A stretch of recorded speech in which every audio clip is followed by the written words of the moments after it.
wabarakatuh. Waalaikumsalam warahmatullahi warahmatullahi wabarakatuh. wabarakatuh. Selamat pagi teman-teman. Terima kasih ya sudah hadir di Zoom kali ini. Nah, disunting diskusi santai tentang stunting.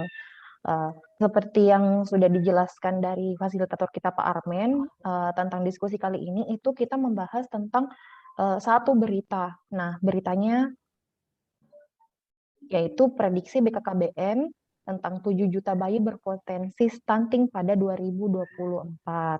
Seperti kita tahu ya, stunting itu merupakan gagal tumbuh anak akibat kekurangan gizi kronis yang terjadi dalam masa yang panjang, terutama pada masa 1000 HPK atau hari pertama kehidupan. Nah, dari berita ini yang menjadi highlight adalah 2024 ada 20 juta bayi yang akan lahir, tapi 7 juta diantaranya diprediksi akan mengalami stunting. Berdasarkan berita prediksi 7 juta bayi berpotensi stunting ini, saya mempersilahkan kepada teman-teman nih untuk menyiapkan argumennya terkait dengan nilai-nilai aneka kita sebagai ASN dengan berita dan keadaan yang ada sekarang.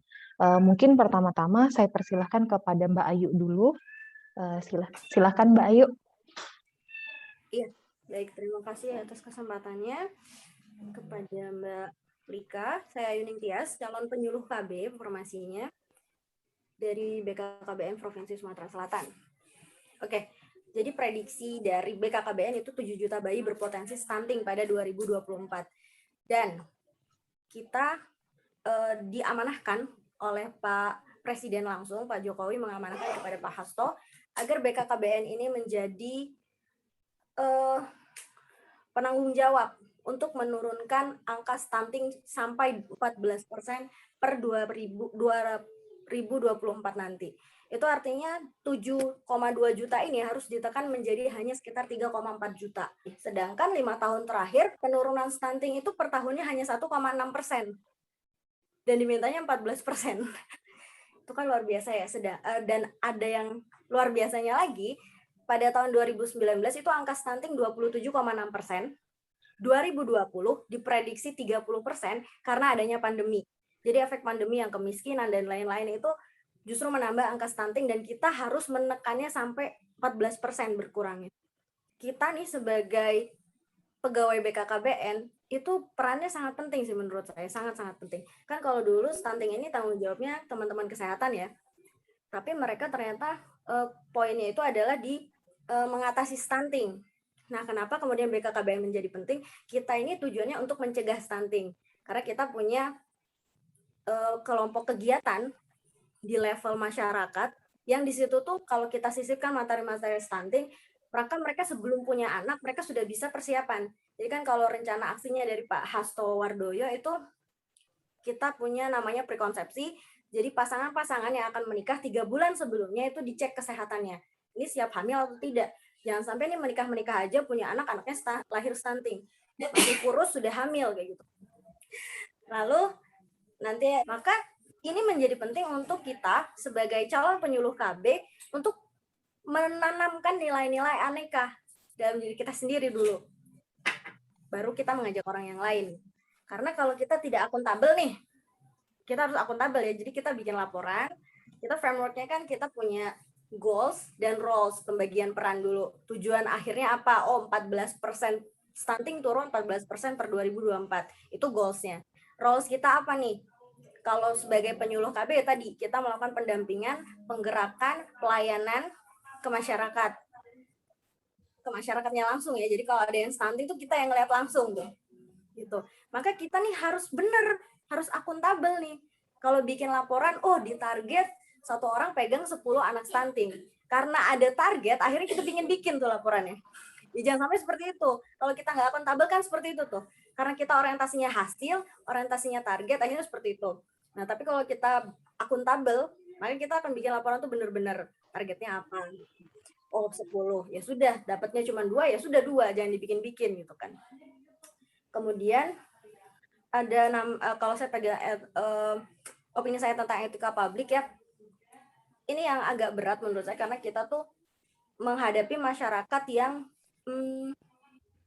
apa ya, saya bisa bilang kalau di tempat saya banyak yang stunting memang nggak hanya dari edukasi yang rendah, nggak hanya dari kalangan yang pendidikannya rendah, tapi yang tinggi juga. Tapi yang tinggi itu masih bisa kita kasih tahu, masih bisa diberi tahu, masih bisa diajak. Tapi yang pendidikannya rendah ini biasanya, saya mohon maaf ya, bukan mau bermaksud tidak baik gitu. Tapi maksudnya kalau dia pendidikannya rendah itu biasanya dia denial, banyak denialnya tetap. Sama sih yang tinggi juga ya ternyata. Jadi susah diajaknya, merasa mereka tuh, oh enggak, memang anak saya tuh kecil, tapi lincah kok. Mereka bilangnya gitu, lincah, sehat, tapi itu kan tidak cukup. Anaknya kecil, nanti pertumbuhannya tuh terhambat tuh kalau stunting, bahkan sampai ke dewasa nanti. Nah, kita banyak mendapatkan penolakan, dan bahkan tuh orang tua, saya pernah menemui 2 orang anak stunting, itu ibunya bidan, satunya ibunya kader posyandu, itu mereka slow. Iya, anak saya stunting, kayak ada sertifikatnya. Kok seneng ya ada sertifikat stunting gitu.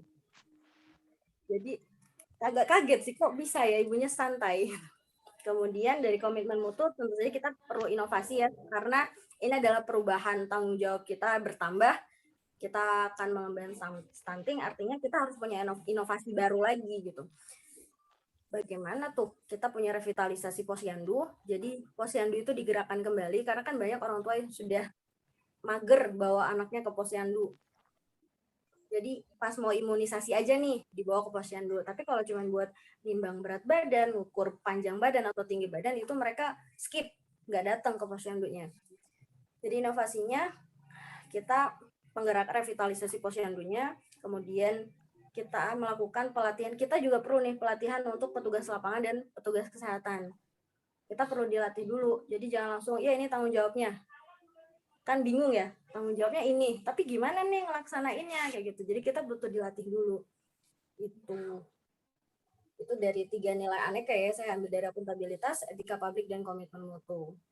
Baik, terima kasih Mbak Ayu.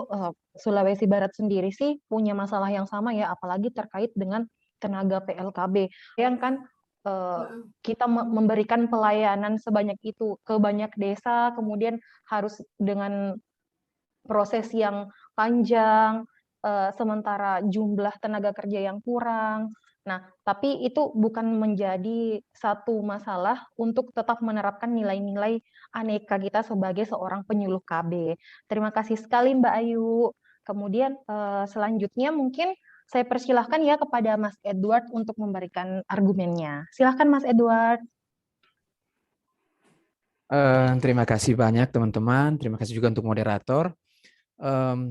Argumen saya tidak terlalu banyak ya sebenarnya. Saya hanya mau melihat berita yang ada. Kemudian saya memberikan beberapa catatan penting juga ya. Dan juga mungkin yang saya mengharapkan teman-teman bisa memberikan jawaban juga bagi saya, memberikan tanggapan juga untuk saya. Karena pertama sebelum kita bicara tentang ya, tugas apa yang harus kita lakukan, saya kira sebagai seorang penyuluh KB atau sebagai apa namanya, orang-orang yang bekerja di dinas OPD KB atau siapapun yang berkecimpung dalam dunia BKKBN tentu sudah tahu tupoksinya. Ya, hanya memang ada beberapa catatan kritis dari saya yang saya kira perlu untuk kita lihat bersama. Pertama, saya melihat ketika Pak Presiden memberikan amanah untuk kepada BKKBN menjadi ketua percepatan penurunan stunting, di situ terbesit terbesit pikiran saya tentang sebenarnya stunting itu apa. Oke, definisi stunting itu biasanya kita ambil dari riset-riset yang dilakukan di kesehatan ya. Biasanya data-data stunting kita ambil dari Riskesdas ataupun data tentang gizi misalkan kita ambil dari SSGI. Nah, pertanyaan saya, BKKBN punya data tidak tentang stunting?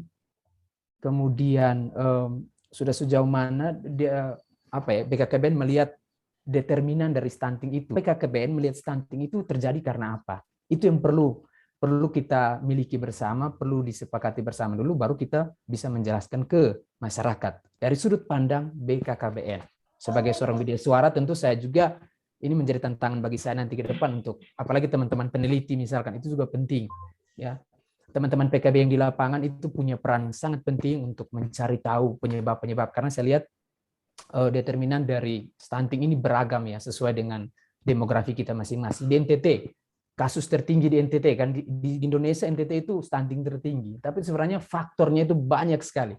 Dan banyak riset misalkan dari orang antropologi, dia melihat dari sudut pandang budayanya, dari riset dari orang sosial, itu ada banyak hal yang mempengaruhi itu. Belum lagi dari dinas kesehatan misalkan, dari dinas pertanian.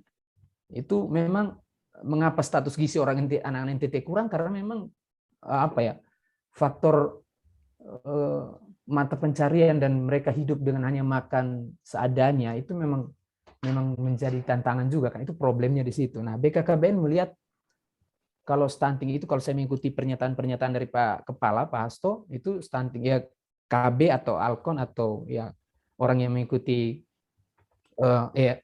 yang mengikuti KB itu bisa berpotensi untuk bisa mencegah stunting ya. Ini kalau dikaitkan dengan nilai-nilai Aneka, saya pikir kita perlu transparan soal data, kita perlu lagi mencari data yang lebih real, lebih detail, yang lebih update lah supaya kita tahu. Karena kita perlu melihat juga yang sudah tamat stunting berapa. Data 27% itu diambil dari berapa tahun terakhir sih atau yang terbaru. Lalu yang sudah tamat itu berapa? Karena dia ada batasannya kan. Untuk kita bisa mengkategorikan atau mengatakan bahwa anak itu stunting itu ada batasannya. Ada yang mengatakan baduta hanya sampai 2 tahun, ada yang sampai 5 balita. Nah, ini persepsi-persepsi yang masih berkembang banyak sehingga kita perlu ada satu konsep khusus dari BKKBN. Pertama soal faktor yang mempengaruhi stunting dari sudut pandang BKKBN itu apa, itu perlu kita punya sendiri. Lalu mungkin saja kita juga bisa membuat satu definisi sendiri tentang stunting menurut BKKBN, itu bisa kalau kita punya kajian yang baik. Sehingga kita jangan hanya mengambil konsep atau mengambil data dari kesehatan, dari ini, tapi dari kita sendiri seperti apa. Apalagi kita ditunjuk sebagai ketua. Nah, baik, itu saja argumentasi dari saya. Mungkin teman-teman nanti ada tanggapan, silakan saya kembalikan ke moderator. Terima kasih. Itu mungkin saya persilahkan kepada Mbak Hasna dulu untuk menyampaikan argumennya terkait berita ini. Silakan Mbak Hasna. Iya, makasih. Kalau bicara tentang stunting ya di Maluku, prevalensi stunting itu sangat tinggi ya. Dari tahun 2018 saja dari 34,2% stunting, dan di 2020 menurun menjadi 15,8%. Tetapi itu masih dianggap sangat tinggi di Maluku.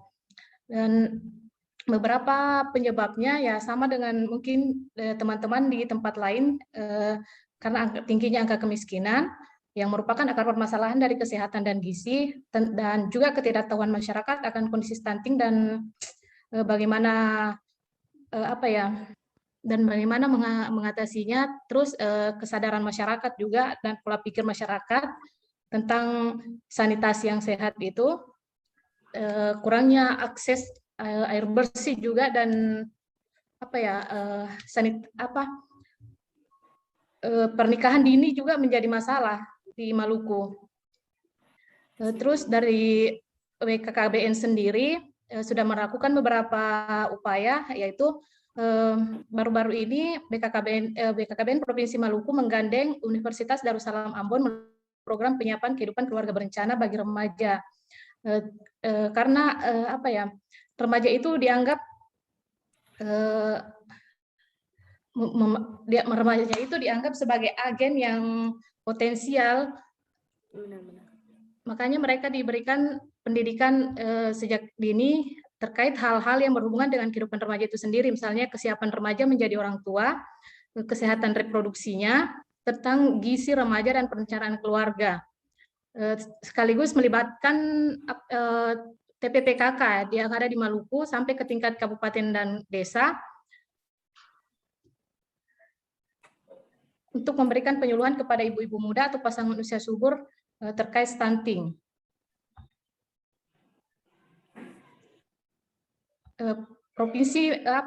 Pihak pemerintah Provinsi Maluku sendiri melakukan beberapa upaya, yaitu sinergitas OPD terkait seperti Dinas Kesehatan, Dinas PUPR, dan Dinas Ketahanan Pangan untuk memaksimalkan penanganan stunting. Ada juga beberapa pembentukan kabupaten kota layak anak di Maluku dan mencetuskan duta parenting atau perangi stunting di Maluku dengan melakukan sosialisasi potong pele atau pencegahan stunting di Provinsi Maluku. Dan keterpaduan sinergitas lintas sektor tentang edukasi dan advokasi tentang 1000 hari pertama kehidupan. Karena 1000 hari pertama kehidupan itu adalah hal yang sangat penting ya. Mungkin kita memerlukan program-program baru yang mungkin lebih bisa optimal dalam penurunan stunting. Seperti itu di Maluku. Kembali ke Mbak Lika. Baik, terima kasih Mbak Hasna. Untuk permasalahan stunting sendiri ya, memang stunting ini kan bagian dari masalah multisektor memang. Untuk di Sulbar sendiri, untuk permasalahan stunting itu, karena Sulbar termasuk tinggi juga kan, penyebab utamanya adalah pernikahan dini. Kemudian terakhir ya, argumen dari Mas Nanang. Silakan Mas Nanang, saya persilahkan. Baik, terima kasih Mbak Dika. Sebelumnya saya memperkenalkan diri dulu, nama saya Nanang, sebagai calon auditor untuk perwakilan BKKBN Provinsi Papua.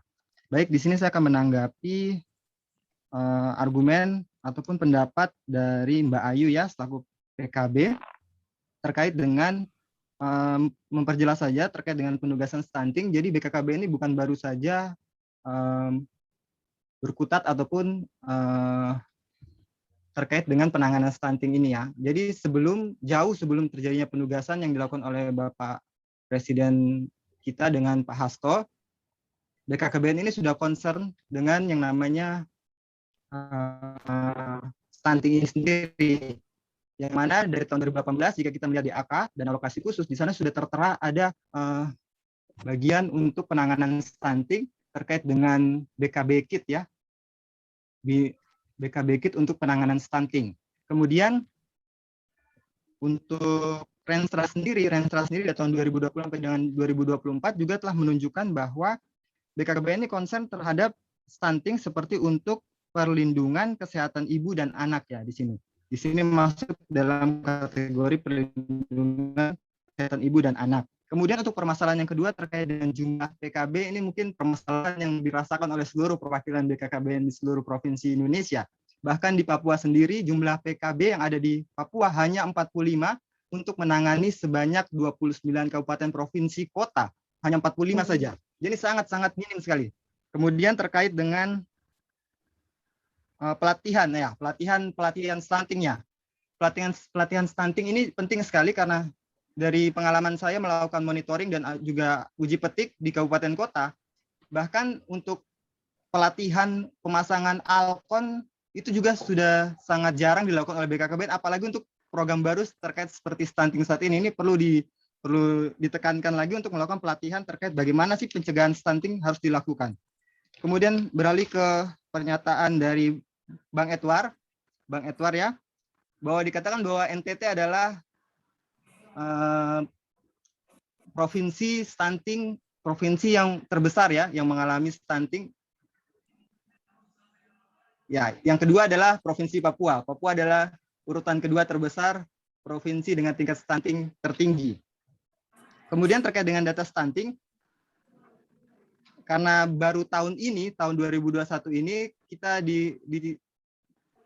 mendapatkan tugas untuk stunting dan harus ada targetnya penurunan sebesar 14%. Jadi untuk datanya mungkin BKKBN saat ini belum memiliki data secara real, makanya tadi sudah disinggung terkait dengan PK yang ada form suplemen terkait dengan stunting, karena di sini kita di BKKBN tidak memiliki tenaga kesehatan yang memang bisa untuk melakukan kegiatan seperti pengukuran bayi dan lain sebagainya. Itu kan pada saat di lapangan kan kita menggunakan form untuk pengisian form stunting itu sendiri, kita menggunakan form suplemen itu sendiri kan kita melihat dari kartu posyandu ya datanya, bukan melakukan pengukuran secara langsung. Ini dari sini dari proses ini aja SOP-nya sudah menurut saya kurang bagus. Jadi kemudian terkait dengan pemaparan dari Mbak Hasna PKB ya, terkait dengan sanitasi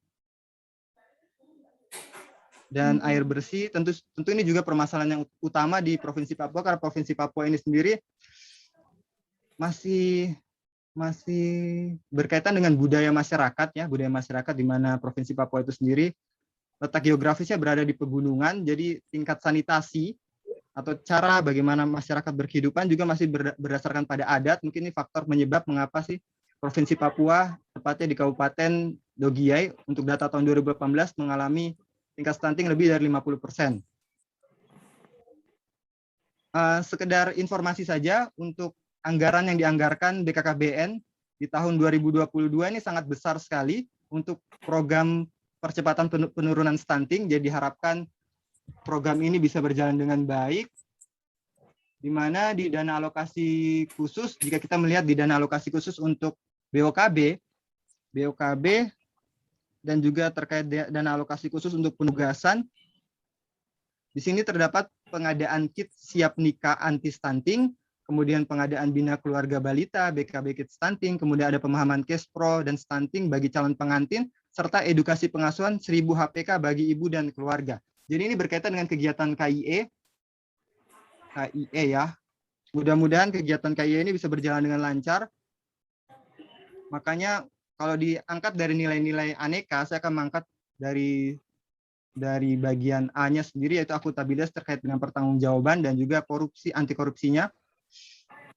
Sehingga akuntabilitas pertanggungjawaban, untuk pertanggungjawabannya kita sudah membuat aturan-aturan yang sangat tegas terkait dengan audit stunting, yaitu nanti audit stunting ini kita akan melakukan joint audit dengan bantuan dari Kemenkes dan juga pihak-pihak lainnya ya, agar mengawal agar kegiatan dari stunting ini bisa berjalan dengan baik, penurunan stunting ini bisa berjalan dengan baik,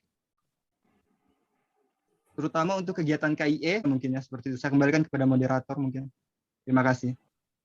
Baik, terima kasih Mas Nanang tentang argumennya. Kemudian saya simpulkan berdasarkan tadi penjelasan Mas Nanang ya tentang aturan tegas yang dibuat, yaitu mengenai audit stunting. Jadi kita memang harus bekerja sama ya dengan banyak sektor, utamanya ya Kementerian Kesehatan, agar penurunan stunting ini bisa cepat dilakukan. Sebelum saya tutup diskusinya, nah siapa tahu ada teman-teman yang ingin kembali berargumen. Mungkin saya persilahkan ke Mbak Ayu dulu atau Mbak Hasna duluan. Oke, silakan Mbak Ayu. Oke, saya mau menanggapi teman-teman secara umum ya semua.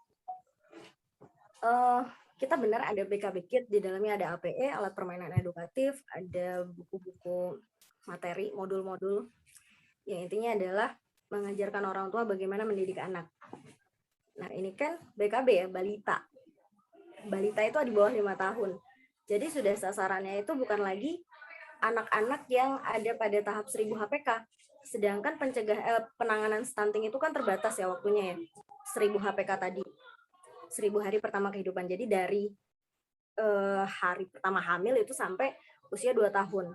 Sedangkan kalau BKB itu fokusnya sudah ke semua usia tuh, sudah di bawah 5 tahun, 0 sampai 5 tahun. Kemudian kalau menurut saya ya di lapangan itu tidak semudah teori sih, tidak semudah kelihatannya, karena kemudian kita kan berhubungan dengan orang banyak yang tidak semuanya mau. Jadi kader pun kadang yang mau hanya sedikit, kadang yang mau diedukasi hanya beberapa orang saja.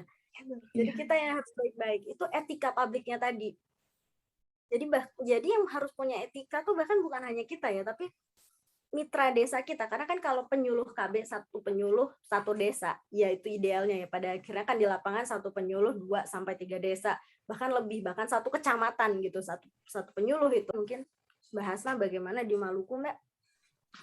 Di Maluku sama, kita juga kayak kalau ke lapangan itu terus dapat anak-anak yang stunting, terus kita bilang sama orang tuanya kalau anak ibu ini ada indikasi stunting, orang tua itu tidak menerima, bahkan kita dianggap seperti apa ya, kan stunting itu dianggap aib kalau di Maluku ya, jadi mereka merasa malu, jadi kita kadang gimana pendapat mereka tentang kita kadang tidak disukai sama mereka, jadi tantangan tersendirilah buat kita di lapangan.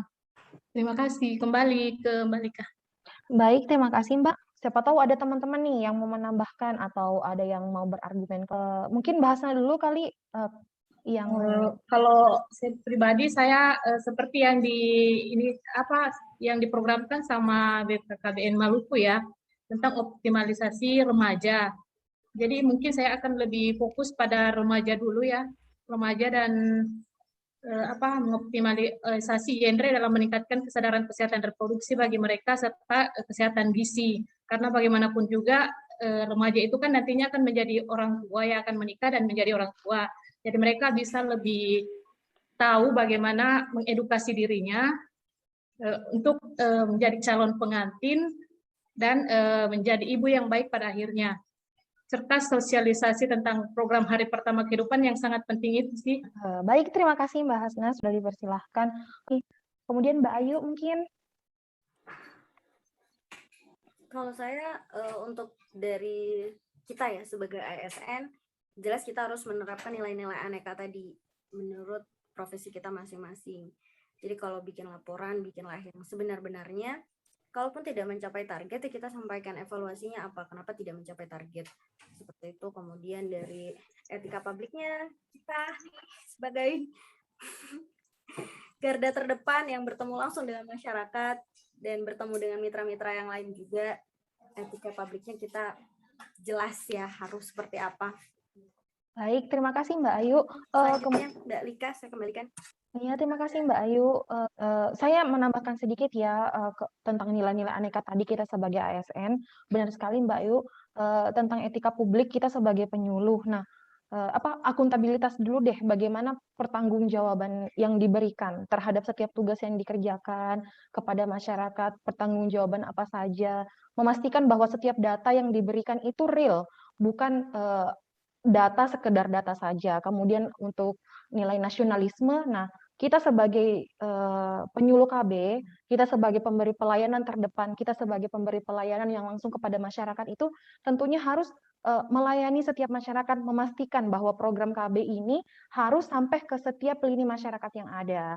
Terus untuk nilai komitmen etika publik itu bagaimana cara kita menyampaikan hal-hal kepada masyarakat, bagaimana kita memastikan bahwa komunikasi yang terjalin antara kita dengan masyarakat, komunikasi kita dengan mitra, komunikasi kita dengan banyak pihak itu baik penyampaiannya sesuai dengan etika publik yang ada, sesuai dengan sesuai dengan pemahaman yang mereka pahami.